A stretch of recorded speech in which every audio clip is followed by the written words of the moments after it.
Have you ever wondered how just one single mistake, one tiny flaw in a giant company's system, can lead to an absolute catastrophe? Well, today we're going to break down exactly how that happened, exposing the personal data of tens of millions of people. 37 million. Just let that number sink in for a second. That's more than the entire population of Texas. Yep, that's the number of T-Mobile customer accounts that were left wide open in one data breach.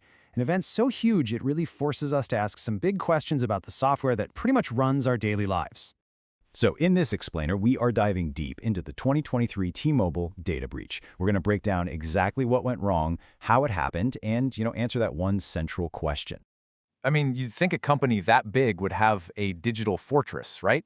But the crazy part is, the vulnerability wasn't in some super complex exotic system. No, it was in something that powers almost every single app on your phone. The entire thing, the whole mess, came down to one single flawed API. Now, to really get how this happened, we first have to understand what an API even is. And thankfully, the book Bridge the Gap by Sriram Gopalan gives us the perfect way to think about it. All right, imagine the internet is this giant fancy restaurant. You're the customer, right? The kitchen in the back, that's the server where all the data is stored. And the API? Well, the API is your waiter. So an API, that stands for Application Programming Interface, is basically the essential middleman. It takes a request from an app, kind of like you ordering from a menu, and it communicates that to the server that has all the info. Then it brings the response right back to the app. Okay, let's really break this down. Take a look at this diagram from the book. You're the client. You order from the menu. That's your API request. The waiter, that's our API, takes your order to the kitchen, which is the server. The kitchen whips up your meal. That's the server processing the data. And finally, the waiter brings the plate back to you. That's the API response. See? It's simple, but it is unbelievably powerful. And look, that might sound a little dramatic, but it's really not an exaggeration. I mean, every time you see Google Maps inside of the Uber app, or you pay with PayPal on some shopping site, or you just check the weather on your phone, you're using an API.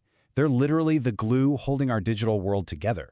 So the big question is, how did this digital waiter fail so spectacularly at T-Mobile? Well, to get that, we need a new analogy. Think of it like a hotel, where the waiter was just letting anyone into any room, all because it forgot one critical security step.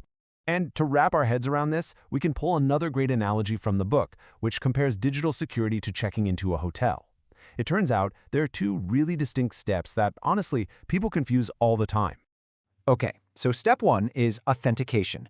This is you at the front desk showing your passport. It's just verifying who you are. But the second, and absolutely critical step, is authorization. That's the key card that only opens your hotel room. It checks what you are allowed to do. Two totally different things. So, which one do you think T-Mobile's API got wrong? Yeah, it had the first part down just fine, but it completely, and I mean completely, failed on the second. And this is the absolute heart of the problem.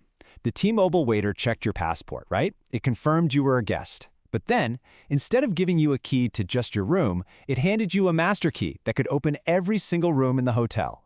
It authenticated, but it forgot to authorize. So a hacker figures this out. They realize they could log into their own account, make a totally normal request to see their own data, but then just change the account number in that request from their number to, well, anyone else's. And the API, our waiter, would just go and fetch it. No questions asked. Now, the book Bridge the Gap uses this fantastic framework to break down real-world events just like this one. It's called a war story, and it really helps us see the whole chain of events with perfect clarity. Every war story has these four parts: the situation, the behavior, the impact, and then, of course, the most important part, the lesson. What can we actually learn from all this? So for T-Mobile, it goes like this. The situation was a pretty standard API letting customers see their accounts. The behavior was that this API failed to check for authorization. The impact? Well, we know that one. 37 million accounts exposed. And the lesson is truly understanding that verifying who someone is completely different from verifying what they're allowed to see. And that quote from the book just nails it, doesn't it? It's the ultimate lesson here. Building secure systems isn't just about putting one big lock on the front door. It's about putting the right lock on every single door inside. You know, this entire breakdown, the waiter in hotel analogies, the war story framework, it all comes from the book Bridge the Gap by Sriram Gopalan. It's an absolutely incredible resource for understanding how all this stuff actually works. You can learn more at the website you see on your screen. And just like that, that is how one forgotten key can lead to a 37 million customer mistake. If you want more explainers that break down the complex tech that shapes our world, you know what to do. Make sure you subscribe. Thanks for watching.